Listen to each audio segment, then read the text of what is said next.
নিখোঁজের পরদিন মসজিদে মিলল শিশুর রক্তাক্ত লাশ।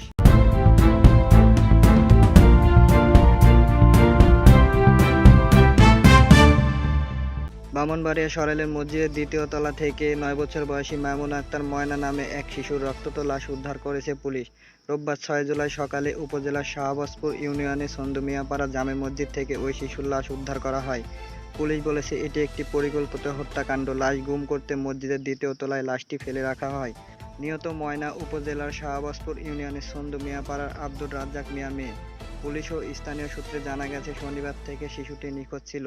তাকে বিভিন্ন জায়গায় খোঁজ করেও পায়নি পরিবারের সদস্যরা। পরে রাতে নিখোঁজের মা লিজা আক্তার সরাইল থানায় একটি জিডি করেন। উপজেলার শাহবাজপুর ইউনিয়নের সন্দুমিয়াপাড়া জামে মসজিদে শুক্রবারের জুম্মার নামাজে বেশি লোকজন হলে দ্বিতীয় তলায় নামাজ আদায় করা হয়। সেখানে প্রতিদিন শিশুদের আরবি পড়ানো হয়। প্রতিদিনের মতো রোববার সকালে ওই মসজিদের মক্তবে শিক্ষার্থীরা আরবি পড়তে আসে। এ সময় দ্বিতীয় তলায় শিশু ময়নার লাশ পড়ে থাকতে দেখে তারা। শিশুদের চিৎকারে স্থানীয় লোকজন ছুটে আসে। পরে ময়নার পরিবারের লোকজন এসে লাশ শনাক্ত করে। খবর পেয়ে সরাইল থানার পুলিশ ঘটনাস্থলে গিয়ে লাশ উদ্ধার করে থানায় নিয়ে যায়। সরাইল থানার ওসি মোরশেদুল আলম চৌধুরী বলেন, শনিবার রাতে শিশুটির মা থানায় একটি জিডি করেছিলেন। সকালে স্থানীয় মসজিদের দ্বিতীয় তলা থেকে লাশটি উদ্ধার করা হয়। এটি একটি পরিকল্পিত হত্যাকাণ্ড। লাশ গুম করতে মসজিদের দ্বিতীয় তলায় ফেলে রাখা হয়। এ ঘটনায় থানায় হত্যা মামলার প্রস্তুতি চলছে।